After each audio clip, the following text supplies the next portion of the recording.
ஸ்ருதிஸ்மிருதிபுராணானாम् ஆலயம் கருணாலயம் நமாமி பகவத்பாதம் சங்கரம் லோகசங்கரம் சங்கரம் சங்கராச்சாரியம் கேசவம் பாதராயணம் சூத்திரபாஷ்ய கிருதௌ வந்தே பகவந்தः புனः புனः நிதயே சர்வவித்யானாம் விஜசே பவரோக்கிணாம் குரவே சர்வலோகானாம் தக்ஷிணாமூர்த்தயே நமः. ஓம் சகனா பவது சகனௌ புனக்து சக வீரியங்கரவாவகை தேஜஸ்வினாவதீதமஸ்து மா வித்விஷாவகை. ஓம் சாந்தி சாந்தி சாந்தி. இன்றைய தலைப்பு அஹிம்சா. உடலால் மனதால் வாக்கால் மற்றவர்களை துன்புறுத்தாமல் இருத்தல் அப்படிங்கிறத ஒரு முதன்மையான டெஃபினிஷன். ஆனால் அதை நம்ம கொஞ்சம் டீட்டெயிலாக பார்த்தோம். ஃபர்ஸ்ட், என்னை நான் துன்புறுத்தி கொள்ளாமல் இருத்தல். அப்பதான் நீங்க மற்றவங்களை துன்புறுத்தாம இருக்க முடியும். துன்புறுத்துறாங்க அப்படின்னா முதல்ல உள்ள அவங்க ஹர்ட் ஆயிருப்பாங்க ஏதோ ஒரு விஷயத்துல. அப்போ என்னை நான் மற்றவர்கள் துன்புறுத்தினாலும் என்னை நானும் துன்புறுத்திக்க கொள்ளக்கூடாது.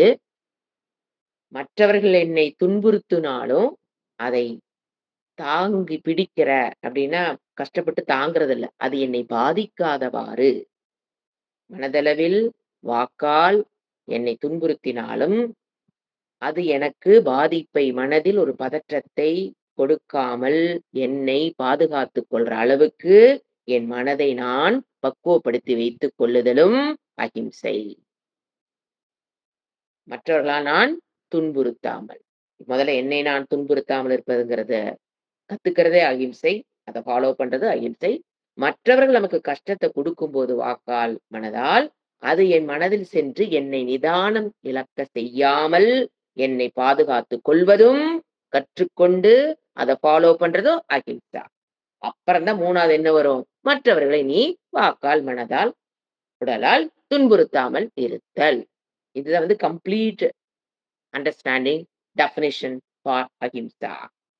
இப்ப இன்னைக்கு நம்ம பார்க்க போறது, அதர்மம் யார் செய்தாலும் அவர்கள் தண்டனைக்கு உரியவர்கள். அதுல மாற்று கருத்துக்கு இடம் கிடையாது. ஆனா சில இடத்துல ஹிம்சையும் அஹிம்சை ஆகிறது. Very delicate subject. நல்லா புரிஞ்சுக்கணும். பாதி கிளாஸ் வர போனா தப்பா புரிஞ்சுக்குவோம். டீப்பா புரிஞ்சு திருப்பி நீங்க கேட்டீங்கன்னா தான், எப்போ ஹிம்சை உடலால் மனதால் வாக்கால் ஹிம்சை பண்றது அஹிம்சைங்கிற கட்டத்துக்குள்ள வருது. இதுக்கு நம்ம சின்ன எக்ஸாம்பிள், ஒரு டாக்டர் ஒரு பேஷண்டோட இதை பார்த்தோம். ஒரு பேஷண்ட்டுக்கு ஒரு கட்டி வந்துருச்சு. அப்ப அவர் என்ன பண்றாரு? ஹிம்சை தான் பண்றாரு. கத்தி வச்சு அறுத்தா உடலால் அது எந்த இடத்துல அது ஹிம்சை, எந்த இடத்துல அது அஹிம்சைங்கிறது பார்த்தோம். ஒரு டாக்டர், அதே மாதிரி ஒரு டீச்சர். அது நான் முதலே பார்த்தோம். ஒரு டீச்சர் எப்ப ஒரு குழந்தைய அடிக்கிறாங்க, திட்டுறாங்க அப்படின்னா அது எப்ப ஹிம்சை, எப்ப அது அஹிம்சை? ஒரே செயல் தான். அவங்களுடைய ஆட்டிடியூட் மூலியமாக அது ரெண்டா மாறும். ஹிம்சையாவும் இருக்கும், அது அஹிம்சையாவும் மாறும். டாக்டர் செய்யறது கத்தி எடுத்து அறுக்கிறதுனால அது ஹிம்சையா, எந்த ஆட்டிடியூட்ல இருந்தா ஹிம்சையாகும், எந்த ஆட்டிடியூட்ல இருந்தா அஹிம்சையாகும்னு பார்த்தோம். டீச்சர்ஸ் ரெண்டாவது குழந்தைகளை திருத்துவது போது உடலால் மனதால் வாக்கால் ஏதோ துன்புறுத்துறாங்கன்னா அது எப்ப ஹிம்சையாகும்? அவங்களுடைய மனப்பதட்டத்தில், கோபத்தில், இயலாமையில் அந்த குழந்தையை திட்டுறாங்க. மனதை பக்குவப்படுத்தாத ஒரு டீச்சர் குழந்தைகிட்ட ஹிம்சா தான் பண்ணியாகும். மனதை பக்குவப்படுத்தாத ஒரு டீச்சர், மனதை பக்குவப்படுத்தி கொள்ளாத ஒரு டாக்டர், அவங்க என்ன தொழில நோபல் ஜாப் செஞ்சாலும் அவங்க செய்யறது எங்கதான் போகுது? ஹிம்சை. அடுத்து என்ன பார்த்தோம்? ஒரு அம்மா ஒரு குழந்தையை வளர்த்தும் போது, ஏன்னா இதெல்லாம் ஹிம்சை அஹிம்சை நமக்குள்ள ஒரு போராட்டம் வந்துடும். ஐயோ நான் தப்பு பண்றேனா, தப்பு பண்றேனா? தெளிவான அறிவு இருந்தா எதுக்கு குழப்புது? இப்போ ஒரு தாய் அந்த குழந்தைகளை திருத்துறக்கு, ஒரு நண்பன் மற்ற நண்பர்களை திருத்துவதற்கு, அல்லது நம்மளுடைய அண்ணன் தம்பி அக்கா தங்கச்சி, இந்த மாதிரி மெயினா தாய் தன்னுடைய குழந்தைகளை திருத்தும் போது உடலால் வாக்கால் மனதால் துன்புறுத்தலாம். ஆனா எந்த ஆட்டிடியூட்ல தாய் குழந்தையை துன்புறுத்துகிறாள் என்பதை பொறுத்து அவள் செய்வது இம்சையாவும் இருக்கலாம், அகிம்சையா இருக்கலாம். மனப்பதட்டத்தில், மனதில் ஒரு சஞ்சலமாக, மன ஒரு ஒருமைப்பாடு, அமைதி இல்லாமல் நீங்க குழந்தைக்கு உடலால், மனதால், வாக்கு எத செஞ்சீங்கனாலும் அது ஹிம்சை தான். சோ, இப்ப என்ன கன்க்ளூஷன் வரேன் பாருங்களேன். டாக்டரா இருந்தாலும் சரி, டீச்சரா இருந்தாலும் சரி, அம்மாவா இருந்தாலும் சரி, மனப்பக்குவத்தை பெற்றதற்கு பிறகு தான் அவங்கனால ஹிம்சை என்ன பண்ண முடியும்? அகிம்சைங்கிற கேட்டகரிக்கே கொண்டு வர முடியும்.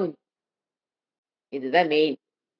மனப்பக்குவம், மன அமைதி, மென்டல் ஸ்ட்ரென்த், மென்டல் மெச்சூரிட்டி இல்லாத டாக்டரும் சரி, இல்லாத டீச்சரும் சரி, மென்டல் மெச்சூரிட்டி இல்லாத அம்மாவும் சரி, எங்க கை வச்சாலும் திருத்தறக்காக நீங்க போராடுறீங்க பார்த்தீங்களா? கண்டிப்பா அது இம்சை தான். நான் நல்லதுக்கு தானே பண்ணேன். நான் நல்லதுக்கு தானே பண்ணேன்னு யாரு சொல்றாரு? டாக்டரும் சொல்றாரு, டீச்சரும் சொல்றாங்க. இன்னைக்கு சொசைட்டில பார்க்குற கன்ஃப்யூஷன. அம்மாக்களும் சொல்றோம். நான் நல்லதுக்கு தானே பண்ணேன். நல்லதுக்கு தானே அந்த குழந்தை ஏத்துக்கல. ஏத்துக்குதோ இல்லையோ அது வேற விஷயம். ஆனா பண்ணி முடிச்சதுக்கு அப்புறம் உங்களுக்குள்ள நீங்க பாருங்க. இது எப்படி கண்டுபிடிக்கலாம்? நான் வந்து ஒரு குழந்தைய திருத்த போனேன். அது நான் வந்து ஹிம்சை பண்ணினா, அகிம்சை பண்ணாங்கிறது வேற யாருமே அந்த வேற யாருமே தேவையில்ல. மனசாட்சியே சொல்லும். ஒரு டாக்டருக்கும் மனசாட்சி சொல்லும். டீச்சருக்கும் மனசாட்சி சொல்லும். அம்மாவுக்கும் அவங்க மனசாட்சி சொல்லும். எப்ப ஒரு குழந்தையை நீங்கள் கண்டித்ததற்கு பிறகு குற்றுணர்வு வருகிறதோ, நீங்க ஹிம்சை பண்ணிட்டீங்கன்னு அர்த்தம். ஒரு டாக்டர் ஆப்பரேஷன் முடிஞ்சு ஆப்பரேஷன் சக்சஸ். ஆனா மனதுக்குள்ள ஒரு கில்ட்டி ஹர்ட் வருதோ, கண்டிப்பா அவங்க பண்றது ஹிம்சை. அந்த இடத்துல இறைவன் நமக்கு காட்டிக் குடுப்பாரு. வேற உலகத்துல நீங்க எந்த ஸ்கோப்பும் தேவையில்ல. மைக்ரோஸ்கோப்பு, பாடி ஸ்கேன் எதுவும் தேவையில்ல. நம்ப மனசே நம்மளுக்கு படம் போட்டு காமிக்குது. என்னன்னு? ஒரு டாக்டர் ஆகட்டும், ஒரு டீச்சர் ஆகட்டும், ஒரு குழந்தைய வந்து திருத்தறக்காக முயற்சி பண்றாங்க. அவங்க பண்றது ஹிம்சை, அஹிம்சைன்னு யாருங்க கண்டுபிடிக்கிறது? அது டீச்சருக்கு மட்டும் தான் தெரியும். அப்போ அது எப்படி அந்த செயலை செய்ததுக்கு அப்புறம் என் மனதில் குற்றுணர்வே இல்ல. நான் திருத்தறக்கு முன்னால நான் எப்படி மனநிலையில் இருந்தனோ, அதே மனநிலையில் நான் குழந்தையை தண்டித்ததுக்கு அப்புறம், டீச்சர தண்டினதுக்கு அப்புறம், ஆப்பரேஷன் பண்ணதுக்கு அப்புறம் நான் மனது ரிலாக்ஸா இன்னும் கொஞ்சம் மோர் ரிலாக்ஸா இருக்குது. குழந்தைய நீங்க திட்டிட்டீங்க. திட்டுனதுக்கு அப்புறம் மோர் ரிலாக்ஸா என் மைண்ட் இருக்குன்னு நீங்க சொன்னீங்கன்னா, அது என்னது? பியூர் அகிம்சை. இல்ல மனசுக்குள்ள ஐயோ திட்டிட்டேன், ஐயோ திட்டிட்டேன்னு உங்களுக்குள்ள குற்றுணர்வு வந்ததுன்னா, சொல்லக்கூடாத வார்த்தைய எதையோ ஒண்ணு உள்ள உங்க மனசாட்சிய தான் நமக்கு கோர்ட்டு, ஜட்ஜு எல்லாருமே ஜட்ஜ்ல யாரு? என் மனம் தான் எனக்கு ஜட்ஜு. சோ எந்த இடத்துல நீங்க தப்பு பண்றங்கிறக்கு வெளி உலகம் நமக்கு தேவையே இல்ல. நம் மனதை அவ்வளவு அழகா இறைவன் படைத்து கொடுத்திருக்கிறார். ஏன்னா அது சப்ஜெக்டாவும் இருக்கும், ஆப்ஜெக்டாவும் இருக்கும். That is the capacity of our 5 பூதத்தினுடைய சாத்வீக அம்சத்திலிருந்து வந்தது. அதனுடைய கெப்பாசிட்டி அவ்வளவு இருக்கு. அத நம்ம எப்படி யூஸ் பண்றோங்கிறது தான் மேட்டரே தவிர, வேற யாரும் தேவையில்லை. இதுக்கு நம்ம இப்ப வந்து இப்ப நம்ம எங்க வரோம் அடுத்தது ஒரு சத்திரியன். ஒரு நாட்டை காப்பாற்றுவன். அவனுக்கு என்ன ஆக்கும்? இப்ப டாக்டர், டீச்சர், அம்மாலாம் பார்த்தோம் இல்லைங்களா? அடுத்து யார பார்க்கிறோம்? சத்திரியன். ஒரு அரசன். அல்லது ஒரு போலீஸ். இந்த காலத்துல போலீஸ், ஆர்மி, ஆ நாட்ட ஒரு பிரைம் மினிஸ்டர், சீஃப் மினிஸ்டர் இந்த மாரி இருக்கிறவங்க. அது சத்திரியர்கள். எம்.எல்.ஏ, எம்பி எல்லாருமே சத்திரியர்கள். அவர்கள பொறுத்தவரைக்கும் தன்னுடைய சொந்த விருப்புகளை கடந்து, மற்றவர்களுடைய நலனுக்காக எப்ப நீங்க ஹிம்சை பண்றீங்களோ, அது அஹிம்சா. அது டாக்டருக்கும் பொருந்தும், டீச்சருக்கும் பொருந்தும், அம்மாவுக்கும் பொருந்தும், அ எம்.எல்.ஏக்கும், எம்பிக்கும் பொருந்தும். எப்போ? தன்னுடைய சொந்த விருப்புக்களை கடந்து, மற்றவருடைய நலனுக்காக நீங்க ஹிம்சை செய்யறாங்க ஒரு சத்திரியன் அல்லது யாரு பண்ணாலும் சரி. அப்ப அது என்ன ஆகுது? ஹிம்சையே அஹிம்சையாக மாறும். இப்போ அரசர் அப்படிங்கும்போது நம்ம புராணங்கள எடுத்தா தான். ஏன்னா தர்மத்தோடு வாழ்ந்தவங்க புராணத்துல வாழ்ந்தவங்க தான். புராணம் மீன்ஸ் முன்னால வாழ்ந்தவங்க தான். இப்ப நம்ம யாரையும் கொட்டேஷன் குடுக்க முடியாது. நீங்க யார் யார் அரசர்கள் முன்னால வாழ்ந்த அரசர்கள்? ஃபர்ஸ்ட் கிருஷ்ணர் எடுப்போம். கிருஷ்ணர் ஒரு போரை உருவாக்குனார்னா, அவர் தானாக உருவாக்கவில்லை. எல்லா வழியும் அவர் ட்ரை பண்ணார். கெஞ்சியும் பார்த்தாரு. தூதுவனா கூட போய் பார்த்தார். ஆனா அந்த இடத்த அவரால நிறுத்த முடியல. அப்ப அடுத்து என்ன முடிவு பண்ணிட்டாரு? குருவாக இருந்தாலும், அர்ஜுனா உனக்கு குருவாக இருந்தாலும், உன்னுடைய முதியவர்கள் தாத்தாவாக இருந்தாலும், அவர்கள் அதர்மத்துக்கு பின்னால போயிட்டு இருக்காங்க. தே ஆர் சப்போர்ட்டிங் தர்மத்து சைடுல இருக்கிறாங்க அப்படின்னா, அது கொல்வதே பாப்பம் அல்ல. அது உனக்கு புண்ணியம். ஒரு சத்திரியம் அவனுக்கு உனக்கு என்ன ஆகும்? என்ன சொன்னாரு அவரு? "நீ இந்த மாரி போர்ல கலந்துக்கிட்டு, ஒரு தர்மத்துக்காக போராடுற ஒரு அரசனுக்கு கீழ நீ நின்னு போராடினீனா, இறந்ததற்கு பிறகு ரெட் கார்பெட் வெல்கம் டூ சொர்க்கம். நீ நாத்திகேஸ் ஆக்ட் நீ ஒண்ணும் பண்ண தேவையில்ல. ரெட் கார்பெட் வெல்கம் டூ சொர்க்கம் நீ போலாம்." சொன்னார். அதுதான் தர்மமே. சோ, அர்ஜுனன் என்ன சொன்னாரு? "நீ பண்ணலாம்." ஏன்னா இதெல்லாம் தான் நமக்கு எந்த இடத்துல அகிம்சை ஆகுது, அகிம்சை இம்சை ஆகுது தெரிஞ்சுக்கிறேன். சோ இந்த இடத்துல இம்சை என்ன ஆகுது? குருவை கொல்லுவது, இதெல்லாம் மகா பாபம். ஆத்தத்தாயி. குருவ கொல்றதெல்லாம் ஆத்தத்தாயி. ஆனா ஆத்தத்தாயி பாவம் பண்றவன் அந்த இடத்துல என்ன ஆயிடுறான்? அது அகிம்சைங்கிற. ஏன்னா அவங்கலாம் எங்க போயிட்டாங்க? இப்ப அவங்கள ஏன் அப்படி சொல்றாரு? அவங்கள விட்டோம்னா, இன்னும் மக்கள் இன்னும் அதிகமா கஷ்டப்படுவா. சோ பல மக்களுடைய நன்மைக்காக நம்ம என்ன பண்றோம்? அவங்கள கொல்றதுல தப்பில்ல. சோ இது சத்திரிய தர்மம். அடுத்து யார் எடுக்கலாம்? ராமர். ராமரோட இது பார்த்தீங்கன்னா, இன்ட்ரஸ்டிங்கா இருக்கும். அதான் ஃபர்ஸ்ட் விஸ்வாமித்திரர் கூட்டிட்டு போவாரு. சின்ன பையன அவங்க அப்பாட்ட இருந்து கூட்டிட்டு போவாரு. எனக்கு அங்க அரக்கி இஸ் ரொம்ப டிஸ்டர்பிங் மீ. என்னை இந்த அரக்கி வந்து இவன் தான் கொல்லணும். அவங்க அப்பா விடமாட்டாரு. ஐய்யய்யோ! அவன் சின்ன பையன். உனக்கு என்ன ஆர்மி வேணாலும் தரேன். அவன மட்டும் விட்டுரு. ராமன மட்டும் நான் விடமாட்டேன் அப்டிம்பாரு. இல்ல, இல்ல அவனால முடியும்னு சொல்லி கூட்டிட்டு போவார். அங்க வந்து ஒரு ஒரு ஒரு அசுரனை கொல்லணுங்கிற மாரி தான் கூட்டிட்டு போவார். அங்க போய் அ ஹோமம் எல்லாம் ஆரம்பிச்சுரும். வந்தா பார்த்தா ஒரு லேடி. ராமர் அலண்டுருவாரு. ஏன்னா, அவர் பிரகாரம் லேடீஸ் எல்லாம் கொல்லக்கூடாது. என்னவரு ஐய்யய்யோ! ஐயோ! விஸ்வாமித்திரரே இது என்னது லேடி வர்றா. How can I kill? How can I நான் எப்படி அம்பு விடட்டும் அவன் மேல? அப்படின்னு ஒரு செகண்ட் அப்படியே அப்ப சொல்லுவாரு விஸ்வாமித்திரர். அசுர குணம் படைத்தவள் அரக்கியாக பெண்ணாக இருந்தா அவள என்ன பண்ணலாம் நீயு? போட்டு தள்ளு. பயப்படாத. இதெல்லாம் தாங்க தர்மத்துக்கும், அதர்மத்துக்கும் நமக்கு டவுட் வரும்போது, இதையெல்லாம் படிக்க படிக்க தானே இன்வைவ் ஆயிக்கும். நாம இதெல்லாம் தூக்கி போட்டதுனால மனசுக்குள்ள எது தர்மம் குழப்பம். எது அதர்மம் குழப்பம். வர்ற காரணம் என்ன? இந்த புக்கையில என்ன பண்ணிட்டோம் அழகா, இது வாழ்க்கைக்கு தேவையில்லைன்னு போட்டுட்டோம். இதெல்லாம் நெறைய படிச்சு இன்வைவ் பண்ணோம்னா, நமக்குள்ள குழப்பம் வராது. அதே ராமர் பாருங்க, கடைசி எல்லாம் முடிஞ்சு அவரு சென்ட் ஆஃப் போறாரு. அப்ப யமதர்மராஜாவ கூட்டிட்டு வந்து 2 பேரும் டிஸ்கஷன் பண்ணுவாங்க ஒரு ரூம்ல. எப்படி வந்து இந்த என்னோட இறப்பை எப்படி முடிச்சுக்கலாம் யமதர்மராஜா? அப்படின்னு 2 பேரும் உட்கார்ந்து டிஸ்கஸ் பண்ணுவாங்க. அப்ப என்ன சொல்லி யாருக்கு தெரியக்கூடாதுங்கிறதுக்காக, லக்ஷ்மணன் வந்து கேட்ல வந்து நிக்க வச்சுருவாங்க. யார் வந்தாலும் உள்ள விடாத. உட்டா நான் என்ன பண்ணிருவேன்? கொன்னுருவேன் பாரு. கொல்லுதல் என்பது என்னது? ஹிம்ச. ஆனா அவரு என்ன சொன்னாரு? கொன்னுருவேன்னு. வார்த்தை போய் எடுத்து போய் பாருங்க. கொன்னுருவேன். யாராவது உள்ள உட்டாங்கன்னா உன்னையும் கொல்லுவேன். வ யார உட்டையோ அவனையும் கொல்லுவேன். யாரையும் விடக்கூடாது. ஏன்னா அந்த இடத்துல அது தர்மம். ஒரு அவதார புருஷர் எப்படி போறாங்கிறது மக்களுக்கு தெரியக்கூடாது. யார் வந்திருப்பா? யமதர்மராஜா 2 பேரும் இது உட்கார்ந்திருப்பாங்க. அப்பதான் யாரு வருவா? கண்டன்னு. அங்க ஒரு ஒளப்பறக்கு வருவாரு அவரு. ஒரு விஸ்வாமித்திரர் தான். வந்தோனே என்ன ஆகும்? அது ஒரு பெரிய கதை. நாம அந்த கதைக்குள்ள போக வேண்டாம். அப்போ ஒருத்தர் வருவாரு. அப்ப ராஜா லக்ஷ்மணன் உள்ள விட்டுருவான் அவர. அவன் என்ன யோசனை பண்ணுவான்னா, இப்ப நான் வந்து அயோத்தியா இருக்கிறேன் பாரு அவரு. நீ என்னை உள்ளுள்ளினா அயோத்தியா அப்ப அவன் என்ன தர்மத்தை யோசனை பண்ணான்? ஐயோ! அயோத்தியா எரியறக்கு நான் எரிந்தாலும், நீ 2 பேரும் சேர்ந்து எரிஞ்சாலும் பரவால்ல உடு. நாம 2 பேரும் போய் 2 பேரும் எரிஞ்சுக்கலாம் வா! அப்படின்னு கூட்டி, அப்புறம் அதுக்கு ஒரு அதுக்கு ஒரு இதெல்லாம் பண்ணி, அது கதை வேற மாரி போகும். நம்ம அதுக்குள்ள போகக்கூடாது. சோ ராமர் இந்த இடத்துல அரக்கி ஒரு பெண்ணை கொல்வது பாப்பம்னு சொன்னவரே, அந்த இடத்துல என்ன சொன்னாரு? யாரு வந்தாலும் நானு உயிர வெட்டி கொன்னுருவேன் பாரு.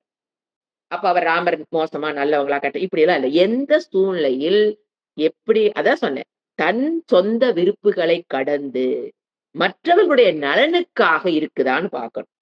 அதே மாரி இப்ப லேட்டஸ்ட்டா பார்த்தீங்கன்னா, சிவாஜி பார்த்தீங்கன்னா என்ன பண்ணுவான், அவருடைய படைத்தலைவன் என்ன பண்ணுவாரு, ஒரு ராஜ்யத்த வென்று அ அந்த ராஜ்யத்தினுடைய அரசன் வந்து கல்யாண் சுபேதார்ன்னு ஒருத்தர் இருப்பார். கல்யாண் சுபேதார் தான் அந்த ராஜ்யத்தினுடைய தலைவன். இவரு என்ன பண்ணுவாரு அந்த படைத்தலைவன், போயி அந்த நாட்ட வென்றுட்டு சிவாஜிலாம் வரமாட்டாரு. படைத்தலைவனே அவங்கலாம் எக்ஸ்பர்ட். போயி ஜெயிச்சுருவாரு. ஜெயிச்சுட்டு கிஃப்ட் குடுக்கலாம். சிவாஜிக்கு என்ன கிஃப்ட் குடுக்கலாம்? அப்படின்னு யோசனை பண்ணும்போது, ஒய்ஃப் அவ்ளோ அழகு. யாரு? கல்யாண் சுபேதாரோட ஒய்ஃப் அவ்ளோ அழகு. என்ன பண்ணுவான் தெரியுங்களா அந்த படைத்தலைவன்? கடத்திட்டு வந்துருவான். கிஃப்ட் அரண்மனையில பார்க்கிறோம். என்ன கிஃப்ட் உங்களுக்கு ஒரு கிஃப்ட் குடுக்குறேன். வென்றதற்கு என்ன கிஃப்ட்ன்னா கூட்டிட்டு வருவான் அந்த பொம்பளைய. உடனே வண்டி வச்சு அவங்க வீட்டுக்கு அனுப்பிச்சு விட்டுட்டு, அவனுக்கு கொலை தண்டனை கொடுத்தார் சிவாஜி. இது தப்பு. மாற்றான் மனைவியை நீ எனக்கு கிஃப்ட்டாவா வேற கொண்டாந்து குடுக்குற? அப்படின்னு அவனுக்கு தண்டனை வழங்கினான்னு அர்த்தம். கொலையா என்னன்னு தெரியாது. மொத்தத்துல அவன ஜெயில்லயோ, கொலையோ ஏதோ பண்ணார். அது டீட்டெயில் எனக்கு தெரியாது. அந்த இடத்துல தண்டித்தார். இத்தனைக்கும் அந்த படைத்தலைவன் அவருடைய ரைட் ஹேண்ட் மாரி. நாமள என்ன பண்ணுவோம்? ஐயோ! இவன பகைச்சுக்கிட்டோம்னா, அப்ப அப்ப பொண்டாட்டிய கொண்டு வரக்கூடாது. ஆனா இவனையும் நாம் பகைச்சுக்க கூடாது. ஏன்னா இவனுக்கு நம்ம ரைட் ஹேண்டு. இவன் இல்லைன்னா மறுபடியும் போர்ல நாம தான் போய் மாட்டிக்கிட்டு கிடக்கணும். அதனால அப்படியே கொஞ்சம் நழுவுன மீன்ல கழுவுன மீன்ல சாமி நீ வூட்டுக்கு அனுப்பிச்சு விட்டுட்டு, நீ எப்பொழுதும் போல படைத்தலைவனாவே இருன்னு சொன்னா தான் நம்ப நல்லா இருக்கலான்னு நினைக்கிறது அகிம்சை. கிம்சை. அப்போ ஏன்னா, அந்த நாட்டு மக்கள் பார்த்துட்டு இருக்கிறாங்க. அவங்களுக்கு ஒரு நல்வழிப்படுத்துற அரசன், இன்னொருத்த பொண்டாட்டி வச்சுக்கிட்டா, அல்லது கொண்டு வந்திருக்க எந்த தண்டனையும் குடுக்கலீன்னா, கொண்டோய் விட்டுறாருன்னு வச்சுக்கங்க. அந்த அந்த படைத்தளபதிக்கு சிவாஜி தண்டனை குடுத்ததுனால, அந்த நாட்டு மக்களுக்கு அவர் நன்மை செய்திருக்கிறார். ஓ! இப்படிலாம் பண்ணா ஒண்ணும் பண்ணமாட்டாரா ராஜா? அப்படின்னு என்ன பண்ண ஆரம்பிப்பானுங்க எல்லாரும். அவன் அவன் அவன் ஒண்ணொண்ணு ஓட்டிட்டு வர பார்ப்பான். சோ அந்த இடத்துல சிவாஜி தனக்கு படைத்தலைவனை இழப்பது என்பது ஒரு அரசனுக்கு ஒரு வலது கையை இழப்பதற்கு சமங்க. அவங்கெல்லாம் தான் சப்போர்ட் அவர் ராஜாவை காப்பாத்துற. அவனே என்ன பண்ணாரு? தண்டித்து விட்டா. கொஞ்சம் கூட ஐயோ! இவ்வளவு நமக்கு ஜெயித்து கொண்டாந்து குடுத்திருக்கான். அவன் எத்தனா வெற்றிக்கும் சிவாஜியோட வெற்றிக்கும் ரைட் ஹேண்டா இருந்தவன். அந்த இடத்துல சின்ன தப்பு பண்ணிட்டான். சோ என்ன தெரியல அது? அப்ப மற்றவர்களுடைய நம் சொந்த விருப்புகளை கடந்து மற்றவர் நலனுக்காக இருக்கணுங்கிறத அங்க அவரு மக்களுக்காக வாழ்ந்து காமிச்சாங்க. அடுத்தது நம்ம நெறைய ஸ்கூல்ல பார்த்திருக்கோம். கர்ணன் கேஸ் ஸ்டடி பார்ப்போம். அதாவது கர்ணன் கடைசி காலத்துல தேர் சக்கரம் மாட்டிக்கும் இல்லைங்களா? அப்ப அவன் ட்ரை பண்ணிட்டு இருக்கும்போது கிருஷ்ணர் போட்டுறலாம் இவன. இதுக்கு மேல விட்டா இவன ஒண்ணும் பிடிக்க முடியாதுன்னு வருவாரு. இவ போய் தன்னுடைய சாரதியும் கோஆப்பரேட் பண்ண மாட்டான் கர்ணனுக்கு. "ஏய் நான் உனக்கு வண்டி தான் ஓட்ட வந்தேன். இந்த தேர் தூக்குற வேலையெல்லாம் எனக்கெல்லாம் முடியாது." அவரு போய் உட்கார்ந்து வேடிக்கை பார்ப்பாரு. அப்ப கர்ணன் தான் தூக்க வேண்டிய சூழ்நிலையில வந்து மாட்டிக்குவாரு. மாட்டும்போது இழுத்துட்டு இருக்கும்போது அங்க வண்டி சத்தம் கேட்கும். டொடக் டொடக் டொடக் டொடக்குன்னு. திரும்பி பார்த்தா கிருஷ்ணரும், அர்ஜுனனும் உட்கார்ந்திருப்பாங்க. அப்ப கிருஷ்ணர் தான் சொல்லுவாரு, "ஏய் போட்டுறா, போட்டுறா" அப்படிம்பாரு. அப்போ போட்டுறான்னு சத்தம் கேட்டோனே எந்திரிச்சுக்குவான். கர்ணன் எந்திரிச்சு நின்னு, "கிருஷ்ணா உன்னைய பெரிய அவதாரங்கிறாங்க, பெரிய தெய்வங்கிறாங்க. இது தர்மமா? இது இம்சை. என்னைய நீ இப்ப ஹிம்சையில பண்ற. இதுக்கு பேரு அகிம்சையா? இப்ப நீ ஹிம்சை தானே பண்ற. ஏன் நான் நிராயுதபாணியா நிக்கிறேன். என் கையில ஒண்ணும் இல்ல. அப்ப நீ இது பண்றது பேர் என்ன? ஒரு சத்திரியன் இப்ப நீ என்னை போட்டேன்னா அதுக்கு பேர் என்ன? ஹிம்சை. ஆனா நீ பண்றேங்கிற." அப்படியா ராசா? 2 சீன் சொல்றேன். ஏன் உன்னைய நானு உன்னை யாரும் காப்பாத்த இப்ப யாரும் வரலைங்கிறதுக்கு ஒரு 2 சீன் சொல்றேன். 1 திரௌபதிய துயில் உறிஞ்சாங்க இல்லையா? அது ஹிம்சையா? அகிம்சையா? பாருங்க அந்த சீன தர்மமா, அதர்மாங்கிறத எப்படி மாத்துறேன்னு. ஹிம்சையா? அகிம்சையா? அவர் பொண்ண நடு ஹால்ல நிக்க வச்சு சுத்தி நின்னு எல்லாரும் அரசவையே எல்லாம் உட்கார்ந்து வேடிக்கை பார்க்கும்போது, உருவுறது கரெக்ட்டா? சரியா? ஹிம்சை. அந்த பொண்ணுக்கு நாம செய்யறது ஹிம்சை. அப்ப நீ என்ன பண்ண? அதே அரசவையில தானே உட்கார்ந்திருந்த. என்ன பண்ணிட்டு இருந்த? தொடையில அழகா தாளம் போட்டு எனக்கு அதுக்கு சம்மந்தம் இல்லாத மாரி தானே உட்கார்ந்திருந்த. அதனாலதான் உன்னை இப்ப காப்பாத்துறக்கு ஆள் இல்ல. அந்த அந்த நீ இடத்துல செஞ்ச ஹிம்சை தான் இப்ப உன்னைய வந்து என்ன நடக்குது? உனக்கு ஒரு ஹிம்சையான ஒரு சூழ்நிலை வருது. இன்னொன்னு யாரு? அபிமன்யு. அவன போடும்போது, அவன் ஒரு 18, 10 வயசு சின்ன பையன். அவன நடுவுல நிக்க வச்சு, சுத்தி நீங்க நின்னுட்டு போடுன்னு சொன்னவன் கர்ணன் அந்த இடத்துலயும். போட்டு ஏன்னா அபிமன்யு கண்டு கர்ணனே பயப்படுவான். அவன் அர்ஜுனனுக்கு மீறினவன். அதனால இவன் பயந்துட்டு என்னன்றுவான், ஐயய்ய! அவனுக்கு உள்ள ஓட முடியலைங்க. ஒருத்தருக்கும் எதிர்த்த படையில யார் யார் நம்மளோட ஸ்ட்ராங்கு டச்சானோன்னா அவனுக்கு அது எல்லாத்தையும் மறந்துருவான். நம்ம கையில சிக்கிட்டானோன்ன கர்ணன் தன்னிலை மறந்துருவான். தர்மத்தை தெரிந்தவன், சத்திரிய தர்மத்தை தெரிந்தவன் அந்த இடத்துல தன்னிலை மறந்துருவான். மறந்துட்டு என்னன்றுவான், வெட்டுடான்றுவான். வெட்டுனா அவங்க எப்படி வெட்டுவாங்க தெரியுங்களா? கை அங்கமாக வெட்டுவான். ஒரு பிடின்னு சரக்குன்னு சீவுனா அவன் செத்து கீழ விழுந்திருப்பான் பாவம். அப்படியே கை, காலு, முட்டி தனித்தனியா வெட்டி உயிர் துடிச்சு அந்த ரத்தமெல்லாம் அம்மா குடுத்த பாலெல்லாம் ரத்தமா போகுதுன்னு அங்க விளக்கங்கள் எழுதியிருப்பான். அப்போ அந்த இடத்துல அவங்க என்ன பண்ண? அதுக்கு பேரு ஒரு சத்திரியனுடைய அகிம்சையா? அங்க நீ ஹிம்சை பண்ணியா இல்லையா அவன? அப்ப நீ போடுன்னு நீ முதல்ல போடுன்னே சொல்லக்கூடாது. இல்ல போட்டிருந்தா ஒரே சீவுன்னு சொல்லியிருக்கணும். ஏன்னா நல்லா ஸ்ட்ராங்கா நிக்கிறான் அவன். அவன் ஒரு உடம்புல ஒரு காயம் இல்ல. அவன என்ன பண்ணியிருக்கணும்? ஒரே ஒரே ஒரு வெட்டுனா அவன் போயிருப்பான். துடிச்சு சாவணும்னு அவனுக்கு ஏன் தெரியுங்களா அந்த வெறி வந்தது அவனுக்கு? அவனுக்கு மனதுக்குள்ள பல நாட்களா அவன் மேல ஒரு பயம். பலகீனம் கர்ணனுடைய பலகீனம் அவன் சொல்லி காமிக்கிற பாரு. அவன் கோடி கோடியா தானம் பண்ணியிருக்கலாம். ஆனா அவன் மனதில் என்ன இருந்திருக்குது? ஒரு பலகீனம். அவனைக் கண்டு பயம். அப்ப அவன் அபிமன்யுனால கர்ணன் தன்னைத்தானே ஹிம்சித்துக் கொண்டு விட்டான். தனக்குள்ள அவன் இதத்தான் சொன்னேன். ஃபர்ஸ்ட் எப்பவும் அகிம்சைங்கிறது ஸ்டார்ட் ஃப்ரம் மை ஹார்ட். அவன் தன்னைத்தானே இம்சை பண்ணிக்கிட்டான். எப்ப பாரு அபிமன்யு நினைக்கும்போது அர்ஜுனன் 2 பேர் தாங்க அவனுக்கு. 2 பேர் தவிர வேற யார கண்டு அவனுக்கு பயம் கிடையாது. அவங்க 2 பேத்தையும் நினைச்சா, உள்ள அவன் என்ன பண்ணிட்டான், உள்ள ஒரு வெறுப்பு, பயம், கோபம், ஒரு பழிவாங்குற உணர்வு இதெல்லாம் 100% டெவலப் பண்ணி வச்சதுனால, அந்த இடத்துல சத்திரிய தர்மத்தையே மறக்க செய்துச்சு அந்த புத்தி. ஒரே வெட்டா வெட்டுறத விட்டுப்போட்டு அங்க அங்கமா வெட்டுன்னு சொன்னவனே இவன் தான். சோ இப்ப என்ன ஆச்சு? சத்திரியனுக்கு போர்க்களத்தில் ஒரு போர் வீரனே அது ஆப்போசிட். போடுறது என்னதான்? அகிம்சை தான். ஆனா என்ன ஆட்டிட்யூட்ல கர்ணன் அந்த வேலைய செஞ்சான் 2 இடத்துலயும். சோ என்ன ஆயிடுச்சு அது? ஹிம்சா. இப்போ என்ன நாம பார்த்துட்டு இருக்கிறோம்? எங்கெங்கு ஹிம்சை, அகிம்சை ஆகும்னா, இந்த இடத்துல ஹிம்சை என்ன ஆகும்? ஒரு சத்திரியன்கிறதுக்காக எப்படி வேணா நடந்துக்கலாங்கிறது கிடையாது. ஒரு டாக்டர்ங்கிறதுக்காக, ஒரு டீச்சர்ங்கிறதுக்காக, ஒரு அம்மாவுக்காக, அல்லது ஒரு அரசனாக இருக்கும்போது, அவர்கள் என்ன இருக்கணும்? நம் சொந்த விருப்புகளை கடந்து, மற்றவர் நலனுக்காக நீ ஹிம்சை பண்ணினா மட்டும் தான், அது அஹிம்சாங்கிற அந்த இத மறந்துறக்கூடாது. நீங்க பார்த்தீங்கன்னா, இது ராங்கா யூஸ் பண்ணவங்க பார்த்திருக்கோம். அசோகர். அசோகர் புத்த மதத்தை தழுவுனோன்ன, என்ன பண்ணிட்டாரு? யாரையும் கொல்லக்கூடாது. Blender mistake. ஏன்னா, அந்த நாட்டினுடைய தலைவனா உட்கார்ந்துகிட்டு, ஆர்மிய வீக் பண்ண ஆரம்பிச்சோன்ன, உலகம் எல்லாம் என்ன ஆயிருச்சு? முதல்ல இந்த பாரதத்தை யாருமே அட்டாக் பண்ண முடியாதுங்கிற நிலையிலிருந்து எல்லாம் பயந்து வாள சுருட்டிட்டு உட்கார்ந்திருந்தாங்க. இவரு வந்தோன்ன ஆர்மி வீக் ஆகுதுன்னு தெரிஞ்சோன்ன, என்ன பண்ண ஆரம்பிச்சாங்க? எத்தனை இன்வேடர்ஸ்? 1, 2, 3, 4 படாத பாடு பாரதம். படாத பாடுபட்டது. பிகாஸ் ஆஃப் அவர் என்ன தப்பா புரிஞ்சுக்கிட்டாரு? சத்திரியனுடைய தர்மம் ஹிம்சை எது? அகிம்சை எது? ஏன்னா தனி மனித ஹிம்சை, அகிம்சைங்கிறது வேற. சத்திரியனுடைய ஹிம்சை, அகிம்சைங்கிறது வேற. அவர் என்ன ஆயிட்டாரு? அந்த புத்த மதத்தை தழுவுனோன்ன, உயிர்களை கொல்லாமல் இருப்பது கண்டிப்பா நல்லது. அது யாருக்கும் ஆனா சத்திரியனாக இருக்கும்போது, நீங்க பாருங்க, நம்மளுடைய தேசிய கீதை என்ன பாடிட்டு இருந்தோம்? வந்தே மாதரம் தான் பாடிட்டு இருந்தோம். அப்போ ஒரு காங்கிரஸ் மீட்டிங் நடந்துட்டு இருக்குது. அது எந்த அன்னைக்கு அது கட் ஆச்சுன்னு நான் சொல்றேன். வந்தே மாதரம் தான் நம்மளுடைய தேசிய கீதமே. ஒரு காங்கிரஸ் மீட்டிங். அப்போ இந்த பாடல் பாடும்போது, சவுக்கத் அலி, மௌலானா அலி கேள்விப்பட்டிருப்பீங்க. அவங்க 2 பேரும் என்ன பண்ணிட்டாங்க, காங்கிரஸ் முஸ்லீம் இப்ப இருக்கிற முஸ்லீம் லீக் மாரி அந்த காலத்துல முஸ்லீம் பகுதிக்கு அவங்க முஸ்லீம் வந்த காங்கிரஸ்ல. காங்கிரஸ்ல இருக்கிற முஸ்லிம்ஸ். இவங்க பண்ணுனது தான் பாரதத்த பிரிச்சதே மக்கள் அல்ல. காங்கிரஸ்குள்ள இருந்த முஸ்லிம்ஸ் தான் மெயின் பிரச்சனை. அவங்க தான் பிரிச்சாங்க நாட்ட. என்ன பண்ணாங்க? டக்குன்னு எந்திச்சு வெளிய போயிட்டாங்க. உடனே காந்தியும் நேரு எந்திச்சு ஓடுறாங்க பின்னால. எதுக்கு? வாங்க. இல்ல இது பாடக்கூடாது. அங்க இருந்து ஆரம்பிச்சது. இது பாடக்கூடாது.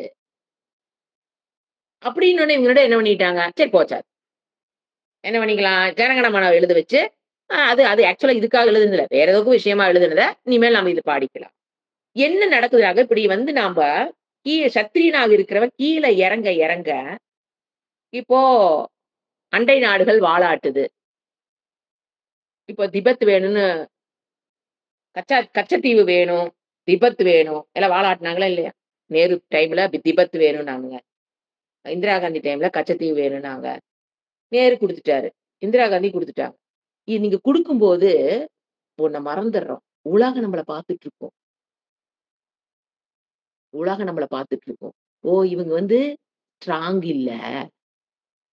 சுத்தி இருக்கிறவன் எத கேட்டாலும் குடுத்துட்டு இருக்கிறானுங்க. அப்ப என்ன அவங்களுக்குள்ள புரியுது? உலகம் ஏன்னா உலக மக்கள் பாரதத்தை பார்த்து பயப்பட்டா மட்டும் தான் நம்மகிட்ட போருக்கு வரமாட்டானுங்க. நம்மள ஆக்குபை பண்ணக்கூடாது அப்படிங்கிற எண்ணம் அவனுக்கு பயத்தினால வருமே தவிர, அன்பினால, அதெல்லாம் எதிர்பார்க்க முடியாது. பயத்தை உண்டு பண்ணணும். சுத்தி இருக்கிற கண்ட்ரிகளுக்கு நம்ம நாட்ட நெனச்சா பக்குங்கணும். ஐயோ! அவங்கிட்ட போய் வாலாட்டுனா மாட்டிக்குவோம். அப்படிங்கிற ஒரு நிலைமையில நாடு இருந்தா தான், நாட்டு இத்தன கோடி மக்களும் பாதுகாக்கப்படுவார்கள். நாம இந்த மாரி யாரு என்ன பண்ணாலும் போச்சாது நாயம் பேசிட்டு இருந்தா, என்ன ஆச்சு? உலக மக்களிடம் நம்மளுடைய அ பேர் கெட்டு போச்சு. இவங்க வந்து they are very weak army அப்படிங்கிற மாரி ஒரு சீன் கிரியேட் ஆயிருச்சு. இப்போ பக்கத்துல இருக்கிற நம்மள வந்து ஒரு பாகிஸ்தான்காரன் ஆ இதுல ரயில்வே ஸ்டேஷன்ல நாடாளுமன்றத்திலேயே போட்டாங்க. அப்ப நம்ம என்ன பண்ணியிருக்கணும்? அந்த இடத்துல திருப்பி அவங்கள அட்டாக் பண்ணி, "வி ஆர் மோர் ஸ்ட்ராங்கர்ங்கிறத உலகத்துக்கு காமிச்சா மட்டும் தான் அடுத்த நாட்டுக்காரர் உள்ள வரமாட்டான். ஸோ நம்ப நாடு பாதுகாக்கப்படணும்னா, மற்ற நாடுகளுடைய ஆக்கிரமிப்பில் இருந்து பாதுகாக்கப்படணும்னா, பிரம்மோஸ் எங்கிட்ட இருக்குன்னு காமிக்கணும். வந்தேன்னா பிச்சு அப்பதான் வாலாட்ட மாட்டான். இது என்ன ஆயிடுச்சு? அசோகர் காலத்திலிருந்து கடைசி காங்கிரஸ் பீரியட் வரைக்கும் என்ன ஆயிப்போச்சு? உலக மக்களிடம் இது ஒரு டேக் இட் ஃபார் கிராண்டடா ஆயிப்போச்சு. மார்க்கெட்டிங் மட்டும் பண்றதுக்கு நம்மள யூஸ் பண்ணிக்கிட்டாங்க. நம்மள கண்டு யாரும் பயப்படல. ஏன் வந்தாங்கன்னா, இவங்ககிட்ட போனா பாப்புலேஷன் இருக்கு. எதையாவது நீ புரொடியூஸ் பண்ணினா அங்க வித்துக்கலாம். அதுக்கு தான் இந்தியாவ யூஸ் பண்ணானே தவிர, எவனும் நம்மள்ட்ட பயப்படல. இப்ப கடைசியா நடந்த 2, 3 இன்சிடென்ட்ல தான் பயந்திருக்குது உலகம். ஓ! இப்ப நம்மகிட்ட இருந்து வெப்பன் வாங்குற அளவுக்கு ஐயோ! ஏன்னா சீனாக்காரன் தயாரிச்சதெல்லாம் புஸ்ஸுன்னு போயிருச்சு. ஏன்னா அதெல்லாம் பாகிஸ்தான் வச்சிருந்தான். அத வாங்கி விட்டு எல்லாம் புஸ்ஸுன்னு போயிருச்சு. ஏன்னா இங்கிருந்து மிசைல் விட்டா, அவன் அங்கிருந்து மிசைல் விட்டா இங்கிருந்து விட்டா, அவன் விட்டதெல்லாம் எதுவுமே அப்ப உலகத்துக்கு என்ன தெரிஞ்சிருச்சு? சீனா தயாரித்த இத வச்சுக்கிட்டு பாகிஸ்தான் தோத்து போச்சு. அவங்க தயாரிச்ச வச்சு தான் அவங்க ஜெயிச்சிருக்காங்க பாகிஸ்தான. அப்படிங்கும்போது உலகம் என்ன ஆச்சு? ஓ! இவங்க ஆர்மி இவங்க ஸ்ட்ராங்கு அப்படிங்கிற எண்ணம் மக்களை பாதுகாக்கிறதுக்காக இது இருக்கணும்.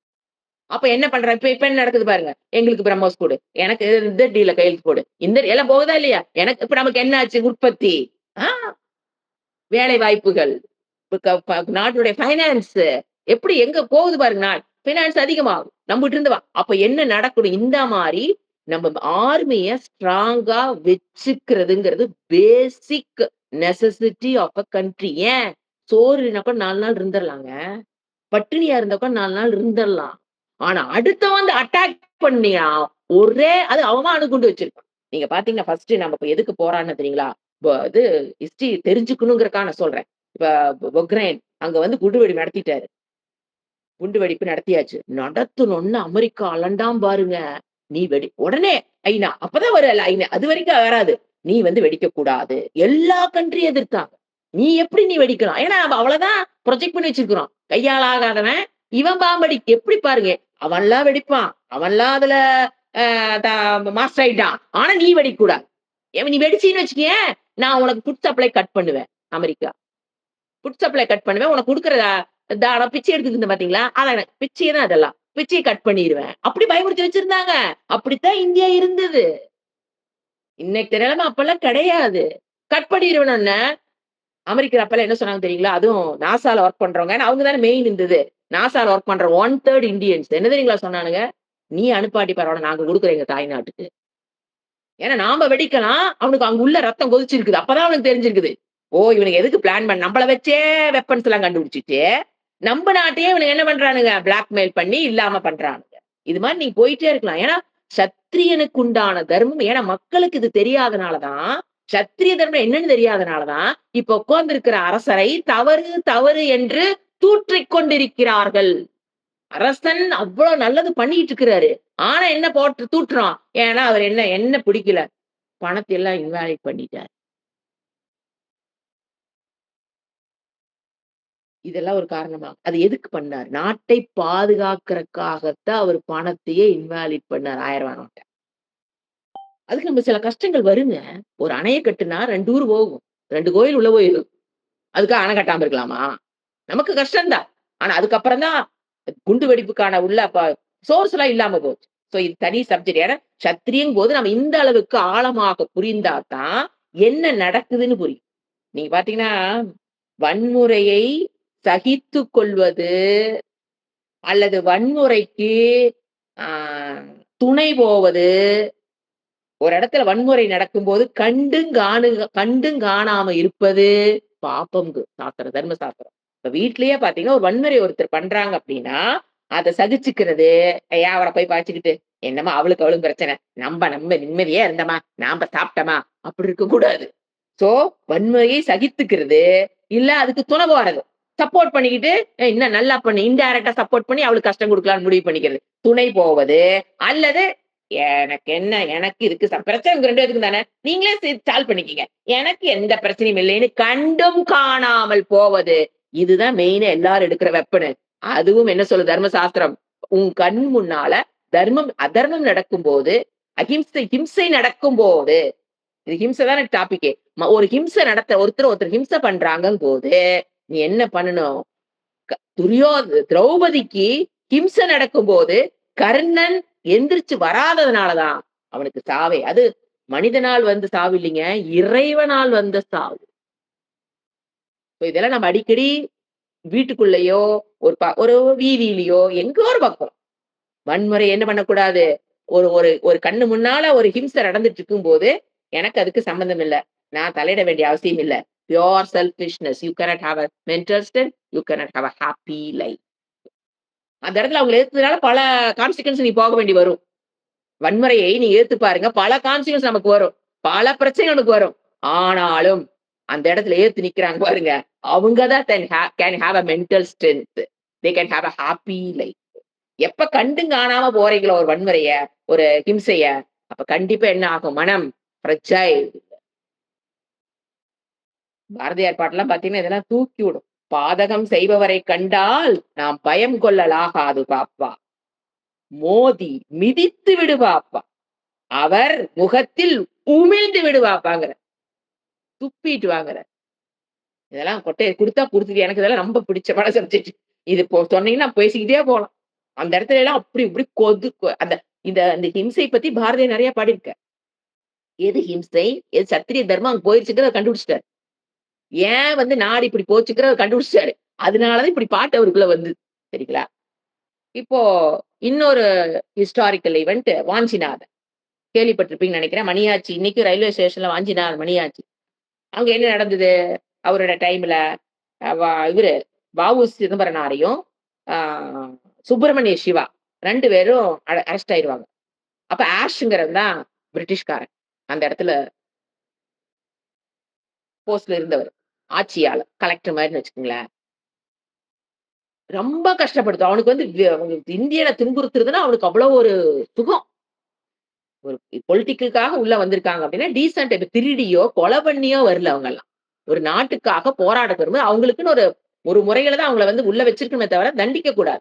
ஆனா அவன் தன்னுடைய ஓ அவன் தன்னுடைய என்ன சொல்றது? ஒரு ஹேட்ரட் ஒரு என்ன சொல்ல இம்மெச்சூர்ட் மைண்ட்னால, அக்ரசிவ் கல்ச்சர்னால இப்ப புரிஞ்சுது உங்களுக்கு. அந்த அக்ரசிவ் கல்ச்சர்னால, ஒரு இம்மெச்சூர்ட்னால, ஒரு வெறுப்புனால, ஒரு கோபத்தினால என்ன பண்ணிட்டாரு? செக்கிலுக்கு வச்சுட்டாரு. செக்கு மாட்ட கழட்டி விட்டுட்டு மனுஷங்களா சுத்துறது.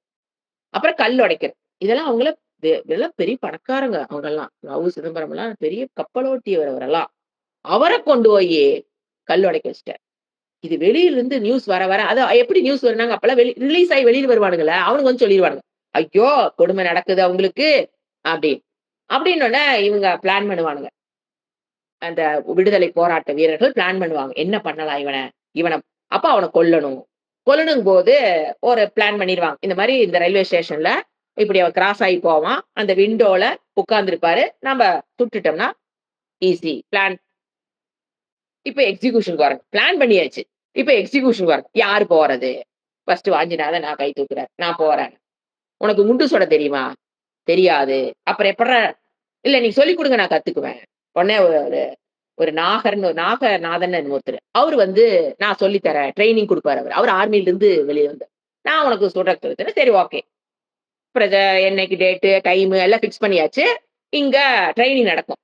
ட்ரெய்னிங் நடக்கும்போது பக்காவா சுடுவாரு வாஞ்சிநாதன். எது இப்ப மரத்துல ஒண்ண வச்சா சுடுறது எல்லாம். அப்ப அவர் சொல்லுவாரு, நாகநாதன் சொல்லுவாரு, "அப்பா நாம உட்கார்ந்து இருக்கிற பொருளையோ, அசையாமல் இருக்கிற பொருள சுடுறது இல்ல. ஏன்னா ட்ரெயின் மூவ் ஆகிட்டு இருக்கும். அப்ப நீ என்ன ட்ரெய்னிங் எடுக்கணும் இப்போ? மூவ் ஆகுற பொருள சுடுறக்கு நீ ட்ரெய்னிங் பண்ணணும்." ஓகே அப்படின்னு சொல்லுவாரு. அப்ப பார்த்தா மேல ஒரு கழுகு பறந்துட்டு இருக்கும். பாரு மூவ் ஆயிட்டு இருக்கு. பேர்டு சுடு. கரெக்ட்டா அந்த ஏன்னா கால்குலேட் பண்ணணும். இப்போ ஒரே இடத்துல இருந்தா நீங்க கால்குலேஷன் வேற. மூவ் ஆகிட்டு இருக்குன்னா அதனோட ஸ்பீடும், தோட்டாவுடைய ஸ்பீடும் 2 கனெக்ட் பண்ணி ஜாயின் பண்ணணும். Very tough. உடனே அவர் சொல்லுவாரு, "இந்த கழுகு சுடு பார்க்கலாம்" அப்படிம்பாரு. வாஞ்சிநாதன் என்ன தெரியுங்களா சொல்லுவாரு? சுட மாட்டேன். அவருக்கு கோவம் வந்துரும். ஏன்னா எப்பதான் பிராக்டிஸ் பண்ணி இப்ப நான் 2 நாள்ல போய் சுடணும். நீ பிராக்டிஸ் பண்ணு. அந்த பறவை என்ன பாவம் செய்தது என்று என்னை சுட சொல்கிறீர்கள்? நான் சுட மாட்டேன். அப்ப அவரு சொல்வாரு, "நீ இத சுடலீன்னா, அங்க போய் கரெக்ட்டா நீ எக்ஸிக்யூட் பண்ண முடியாதும்பார்." கண்டிப்பா நீ அங்க போய் ஏன்னா நீ நின்ன பொருளையே சுட்டு சுட்டு பழகிட்டு இருக்கிற. அசையும் பொருள உன்னால இன்னும் சுடுவ. நீ அங்க போய் கண்டிப்பா அவருக்கு பயம் வந்துரும். நீ சுட மாட்ட.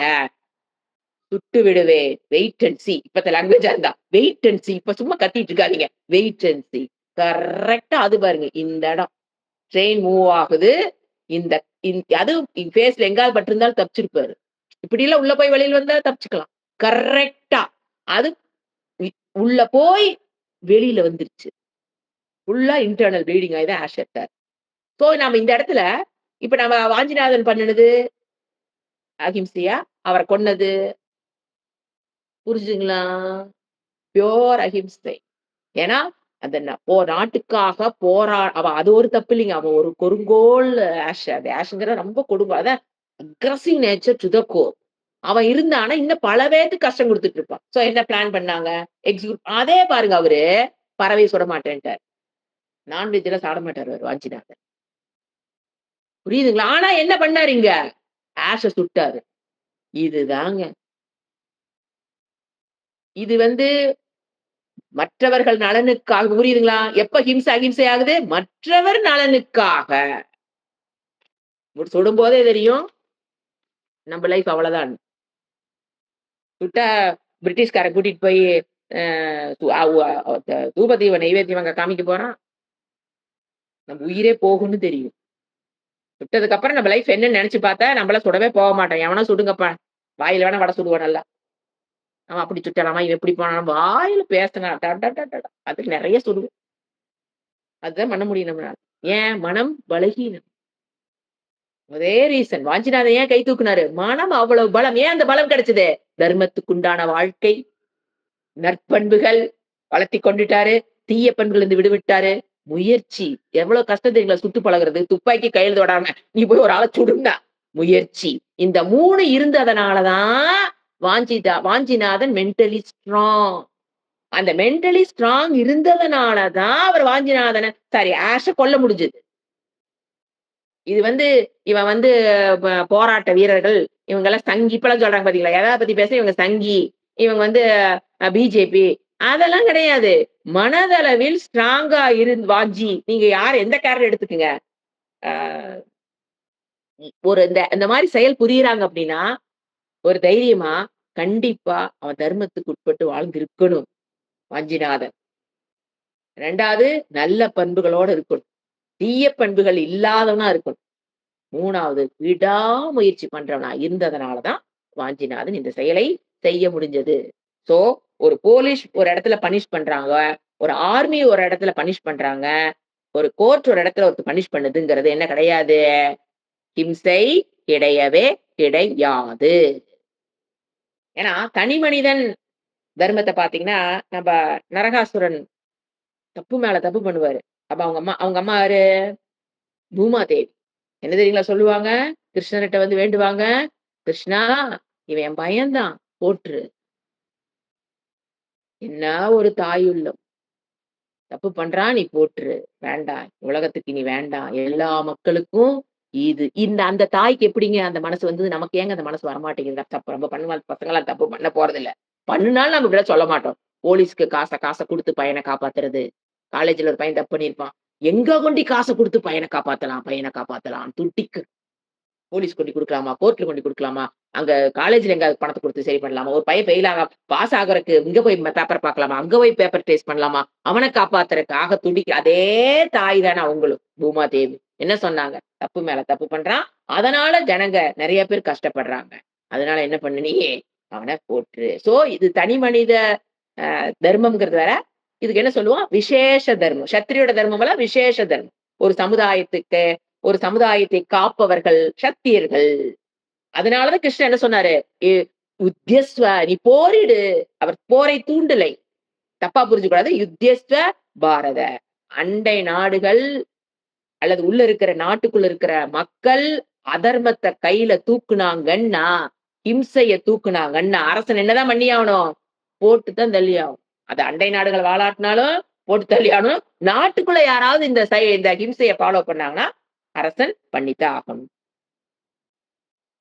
அதுக்கு சுபாவமாக இன்னொரு இது சொல்றேன். ஒரு கேள்விப்பட்டிருப்பீங்க. ஒரு துறவி ஒருத்தரு. ஏன்னா இது சன்னியாசிகள பொறுத்தவரைக்குங்க, இப்போ ஒரு இப்ப அப்ப கிரகஸ்தாவா இருக்கிறவங்களுக்கு சில இடத்துல ஹிம்சை அலவுட். சன்னியாசியா இருக்கிறாங்க பார்த்தீங்களா? அவங்களுக்கு எந்த ஃபார்ம்லயும் இம்சை நாட் அலோவ்ட். அதையும் நாம தெரிஞ்சுக்கணும். ஒரு ஃபார்ம்ல கூட நாட் அலோவ்ட். கொசு இப்படி உட்கார்ந்து கடிச்சா கூட தள்ளி தான் விடணும். நம்ம அடிக்கலாம். கிரகஸ்தாங்க இருக்கவங்க அடிக்கலாம். அவங்களுடைய தர்மம் ஏன்னா சத்திரியன பார்த்துட்டோம். அ சன்னியாசிகளுடைய தர்மம். டு த கோர் பரமோ தர்மம் அவங்களுக்கு அகிம்சா தான். நம்பர் 1 சன்னியாசி நான் யாருக்கும் காம்படிட்டர் அல்ல.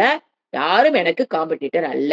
அப்படிங்கிறத ஃபர்ஸ்ட் அவங்க சத்திய பிரதானம் பண்ணிட்டு எனக்கு யாரும் போட்டியாளர் கிடையாது. யாருக்கும் நான் போட்டியாளனாக இருக்க மாட்டேன். ஃபர்ஸ்ட் அது. 2வது ஒரு சின்ன புழு, பூச்சி எதையுமே எக்காரணத்துக் கொண்டும் அவர்கள் துன்புறுத்தவோ, கொல்லவோ கூடாது. அப்படி ஒரு உண்மையான ஒரு துறவி. என்ன பண்ணுவாரு, தண்ணி குளிச்சுட்டு வெளியில வரும்போது தேள் ஒண்ணு கொட்டிரும். இப்ப என்ன பண்றது? தேள கொல்லக்கூடாது. அவரு என்ன பண்ணுவாரு? தேள எடுத்து இப்படி விடுவாரு. தேள எடுத்து விடவும், அது திருப்பி கொட்டவும். நெறைய பேர் கேட்டுருப்பீங்க இந்த ஸ்டோரிய. விடவும், அது திருப்பி இந்த கைய கொட்டவும், அப்புறம் இந்த கையில எடுத்து இப்படி விட்டா, திருப்பி அது இந்த கைய கடிக்க, அப்புறம் இந்த கையில எடுத்து இத கடிக்க, கடிக்க, கடிக்க பார்த்துட்டே இருக்காரு. அந்த கரையில, குளத்தினுடைய கரையில. இவ்வளவு பெரிய துறவி, ஞானி எல்லாம் சொல்றீங்களே, தேள் இத்தன கொட்டு கொட்டுதே, இத்தன கொட்டையும் வாங்கிட்டு நிக்கிறியே, அது ஓ ஒரு ஒரு ஒரு ஒண்ணு எடுத்து அடிச்சு அத 2 அது துருண்டு தேளு. அத கொல்றது தெரியாது உனக்கு? அவர் சொல்லுவாரு. அந்த தேளை கொல்வதற்கெல்லாம் மனோபலம் தேவையில்லை. அந்த தேள் கொட்றத தாங்கிக்கிட்றது தான் மனோபலம். உடல் பலம் என்பது நீங்க சொல்றீங்க எனக்கு கம்மின்னு. உடல் பலம், மனோபலம் எனக்கு அதிகமா இருக்கிறதுனால தான் என்ன பண்றேன். ஏன் நான் இப்படி பண்றேன் அப்படின்னா, தேளுடைய சுபாவம் என்ன? யார் தன்னை துன்புறுத்த வருகிறார்களோ கொட்றது. அது அதனுடைய சுபாவத்திலிருந்து மாறாது. என்னுடைய சுபாவம் என்ன? யார் எந்த கஷ்டத்தையும் துறவியாக இருக்கும்போது, யார் எந்த கஷ்டத்தை கொடுத்தாலும், அவர்களுக்கு நானு கஷ்டத்தை கொடுக்கக் கூடாதுங்கிறது என்னுடைய சுபாவம். 2 பேர் அதனுடைய சுபாவத்த அது செய்யுது. என்னுடைய சுபாவத்த நான் என்ன பண்றேன்? திருப்பி எடுத்து விடவும், அது கொட்டவும். இதுதான் என்னது? நம்மளுடைய கலாச்சாரம். இது யாருக்கு சொன்னேன்? சன்னியாசிக்கு இப்ப நான் ஃபர்ஸ்ட் சத்திரியர பார்த்தோம். அடுத்தது ஆனா கிரகஸ்தா பொறுத்தவரைக்கும் நம்மளுக்கு நெறைய அங்கங்க ஃப்ரீடம் எல்லாம் இருக்கு. ஏன்னா அது ஒரு ஒரு குடும்பத்த நடத்துறோம். இத்தன பேத்துக்கு சம்பாரிக்கிறோம். இத்தன பேத்துக்கு பொருள குடுக்குறோங்கும்போது நமக்கு சில எக்செப்ஷன் கேஸஸ் உண்டு. ஆனா சன்னியாசிகளுக்கு நோ எக்செப்ஷன். எதையும் கொல்லவும் கூடாது, துன்புறுத்தவும் கூடாது. நமக்கு உள்ள வழிதான் நமக்கு தெரியுதுங்க. மற்றவர்களுடைய வலியை நமக்கு உணர முடியாது. ஆனா, எப்ப பாரு எனக்கு இருக்கிற வலியே பொலம்பும். என் வலி எனக்கு வலிக்குது, எனக்கு வலிக்குது, எனக்கு வலிக்குது, எனக்கு வலிக்குது. என்னுடைய வலி எனக்கு தெரியுது. ஆனா நமக்கு என்ன உணர பிறர் வலியை ஏன் உணர முடியல? தமோ குணம், ரஜோ குணம். இதெல்லாம் எதுக்கு அலோவ் பண்ணாது நம்மள? கத்தியா வச்சிருக்கும். மற்றவருடைய வலியை என்னால உணர முடியலினா, நான் யாரு? தமோ குண பிரிடாமினன்ட் அல்லது ரஜோ குண பிரிடாமினன்ட்டா இருக்கிறவங்களுக்கு மத்தவங்களுடைய வலி தெரியாது. அந்த மற்றவருடைய வலி தெரியாததுனால தான் அவங்க என்ன பண்ணிர்றாங்க? ஹிம்சை பண்றாங்க. சத்தோ குணத்தில் இருப்பவர்கள் மத்தவங்களுடைய இம்சைக்கு அதிகம் அறியாமல் பண்றாங்க போக மாட்டாங்க. என்ன அது அர்ஜுன் சொல்றது, கிருஷ்ணர் சொல்றது அர்ஜுனனுக்கு சத்தோ குணம் பவ. அப்புறம் அடுத்தது இது மட்டும் பத்தாதுங்க. ஒரு அன்பு. அன்புனா தூய்மையான அன்பு. அன்கண்டிஷனல் லவ்ன்னு சொல்லுவோம் இங்கிலீஷ்ல. எதையும் எதிர்பாராமல் எப்படி அந்த கொட்டுறதெல்லாம் வாங்கிக்கிறது அவருடைய திருப்பி தேள அடிக்கக் கூடாதுங்கிறது அவர் தேள் கொட்டுற சுபாவம். அவருடைய சுபாவம் என்னது? யாரையும் எதையும் கொல்லக்கூடாது. அப்படிங்கிற சுபாவத்துல அது பார்த்தீங்களோ, அதைப் போல அன்பு என்பது என்னுடைய சுபாவமாக இருந்துச்சுன்னு வச்சுக்கங்களேன். அவங்களுக்கு இந்த அஹிம்சா டீச்சிங்கே தேவையில்ல. எப்படி இருக்கணும் அன்புங்கிறது அவங்களுடைய சுபாவமாக. உண்மையில் ஹி வில் நாட் அன்பு இருந்துனா ஹி வில் நாட் டூ ஹிம்சான்னு சொல்ல வரேன். உண்மையான அன்பு, அன்கண்டிஷனல் லவ் உங்களுக்குள்ள வந்துருச்சுன்னா, அறியாமையில கூட நம்ம யாரையும் என்ன பண்ண மாட்டோம்? துன்புறுத்தி விட மாட்டோம். பயப்பட தேவையில்ல. உடலால், வாக்கால், மனதால் துன்புறுத்தி விட மாட்டோம். ஏன்னா அன்பு ஏன் அன்புங்கிறோம்? ஏன்னா அந்த துன்புறுத்திலிருந்து உன்னை விடுவித்துக் கொள்ள வேண்டும் என்றால், எத கல்டிவேட் பண்ணிக்கோ? அன்பை. அப்ப நீ துன்புறுத்துறதே போக மாட்ட. இது சொல்யூஷன் இது. இது என்னென்ன கான்சிக்வென்ஸ் பார்த்தோம், டெஃபினிஷன் பார்த்தோம், கான்சிக்வென்ஸ் பார்த்தோம். அதுலருந்து எப்படி நான் விடுபடட்டும்? தெரியாம நல்லா பண்ணி வச்சுர்றேனே. அன்கண்டிஷனல் லவ் இருக்கும். ஒரு யார் யாரு? டீச்சர் யார் யார் கேஸ் பார்த்தோம்? Doctor, patient. Teacher, student. அம்மா, பையன். அரசன், மக்கள். இங்கெல்லாம் தான் என்ன பார்த்தோம்? எப்போ ஹிம்சை, அஹிம்சையா. இந்த 4 இடத்துலயும் ஏன் தப்பு நடக்குதுன்னா, அன்கண்டிஷனல் லவ் அங்க இல்ல. பணத்துக்காக கிழிக்கிறேன். முடிஞ்சு போச்சா? பணத்துக்காக டீச்சர் வேலை.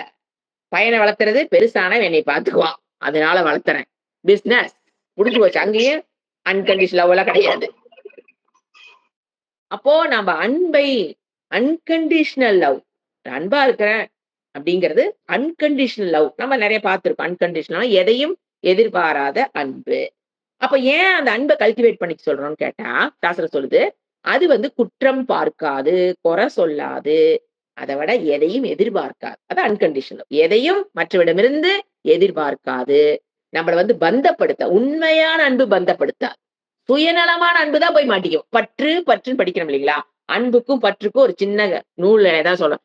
ஏன் நம்ம அன்புல இருந்து பணிகம் பிள்ளைகளை போய் பற்றுல மாற்றோம்? ஒரு சைக்காலஜியா சொல்லிப்பாரு. எல்லாத்துட்டையும் அன்பா இருக்கிறோம். ஆனா பசங்க புள்ளைங்கும் போது நம்ம போய் பற்றுல மாட்டோம். குடும்ப உறுப்பு யார் வேணா எடுத்துக்கலாமா? அப்ப யாரோ ஒருத்தர் எடுத்துக்கங்க. இப்போ ஏன் பசங்க புள்ளைக அப்படிங்கும்போது நாம ஏன் அந்த இடத்துல பந்தப்படுறோம்னா, அன்பை கடந்து பந்தப்படுறோம். இப்ப வந்து 3வது மனுஷனா அன்போட நிறுத்திக்கிறோம். போய் பந்தப்படுறது இல்ல. குடும்ப ஃபேமிலி மெம்பர்ஸ்ட்ட மட்டும் எப்படி வந்து அந்த அன்பு பந்தமாக மாறுகிறது? எதிர்பார்த்த அன்புதான். எதிர்பார்ப்புடன் கூடிய அன்புதான் நம்ம என்ன பண்ணுது? பந்தப்படுத்துகிறது. இது நல்லா யோசனை பண்ணி பாருங்க. நீங்க பையன் என்ன பண்ணியிருப்போம்? நிறைய எந்த இடத்தில் நீங்க அன்பு செலுத்துற இடத்துல எங்க எதிர்பார்ப்பு அதிகமாக இருக்கிறதோ, எதிர்பார்ப்பு இருக்கும்போது 2 பேரும் என்ன ஆயிரும்? நம்மனால் அவனும், அவனால் நம்மளும். 2 பேரும் சரி. பந்தப்பட்டு விடுகிறோம். அந்த பந்தம்ங்கிறது கண்டிஷனல் லவ். அது 2 பேத்துக்கும் சுத்தப்படாது. Unconditional love of mother will help a child to the core help it. Unconditional love of a son help his mother to the core. ஏன்னா both of them are enjoying the freedom. மோக்ஷம். அந்த இடத்துல அது பேர் என்ன? பந்தப்படுற இடத்துல என்னது? அங்க மோட்சம் கிடையாது. பந்தம் மீன்ஸ் ஜெயில் மாதிரி. சோ அன்கண்டிஷனல் லவ்வோடு இருக்கிற அம்மானால பையன் can enjoy that unconditional love. பையன்கிட்ட இருக்கிற அன்கண்டிஷனல் லவ் இருந்ததுன்னா மதர் கேன் என்ஜாய். அந்த அன்கண்டிஷனல் லவ் ஒரு ஒரு ஒரு பெண்ணிடம் ஒரு குடும்பத்தில் இருக்குதுன்னா அந்த பெண்ணு அந்த பெண்ணை சுத்தி குடும்பத்தில் இருக்கிற எல்லாருமே தே கேன் என்ஜாய். ஏன்? ஃப்ரீடம். அவரவர்களை அவரவர்களாக வாழ விடக்கூடிய சக்தி அன்கண்டிஷனல் லவ்வுக்கு மட்டும்தான் வரும். அப்ப we are giving freedom and taking freedom. மற்றவர்களுக்கு கொடுத்து மற்றவர்களுக்கு அன்பை கொடுத்து அன்பை எடுக்கிறோம். இப்ப நாம நான் என்ன பாயிண்ட் சொல்ல வரேன்னா, எந்த இடத்துல நான் பந்தப்படுறதுக்கு காரணம் எதிர்பார்த்த அன்பு கண்டிஷனல் லவ் தான் உங்களை கொண்டு பந்தத்துல மாட்டுது. நீங்க அந்த குழந்தைகிட்ட அன்கண்டிஷனல் லவ் இருந்தது அப்படின்னா, அந்த குழந்தை சின்னதுல இருந்து அன்கண்டிஷனல் லவ் வளர்ந்துருச்சு அப்படின்னா, அந்த குழந்தை சின்னதுல இருந்து அந்த ஃப்ரீடம் என்ஜாய் பண்ணிருச்சுன்னா, அந்த குழந்தை எப்படி பண்ணும்? ரோல் மாடல் நீங்க தான். எப்படி அன்கண்டிஷனல் லவ் செலுத்தணுங்கிறது எவ்வளவு ஃப்ரீடம் உடனும் அந்த 2 பேரும் ஒரு அம்மாவும் மகளும் அம்மாவுக்கு வந்து அன்கண்டிஷனல் லவ் கொடுக்க தெரிஞ்சது அப்படின்னா அந்த குழந்தை சின்னதுல இருந்து எதை கத்துக்குது? அன்கண்டிஷனல் லவ் என்னங்கிறத கத்துக்கும். அப்ப 2 பேத்துக்குள்ள உராய்வு பிரிக்ஷன்ங்கிறது வராது.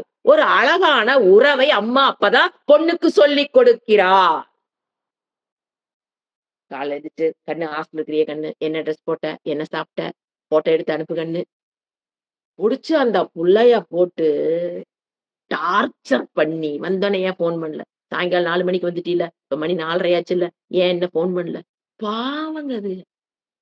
அப்ப என்ன அதுங்களுக்கு என்ன நீங்க சொல்லிக் குடுக்குறீங்க? அம்மா புள்ளைனா இப்படித்தான் டார்ச்சர் குடுக்கணும்னு நம்ம சொல்லிக் குடுத்துர்றோமா?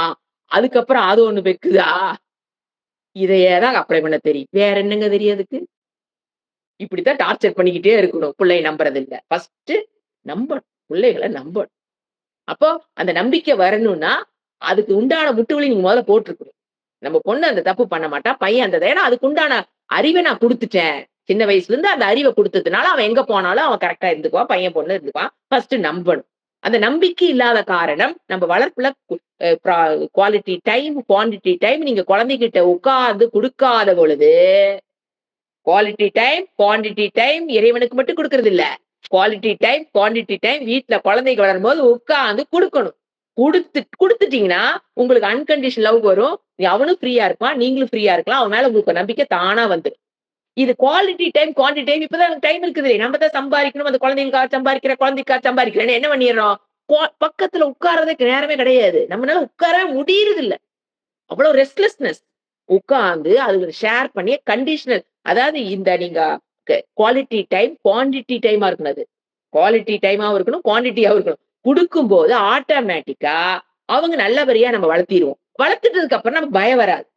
அப்ப பயம் வராத போது, அவனும் அந்த ஃப்ரீடத்த என்ஜாய் பண்ணிக்கலாம். அப்ப அன்கண்டிஷனல் லவ் அப்பதான் நீங்க குடுக்க முடியும். குழந்தைகிட்ட எப்ப நீங்க அன்கண்டிஷனல் லவ் குடுக்க முடியும்? வேணுங்கிற முற்றுப்புள்ளி போட்டுருக்கணும். அதான் சொன்னேன் நான். முற்றுப்புள்ளி போட்டிருந்தீங்கன்னா, you can have a unconditional love towards your kids.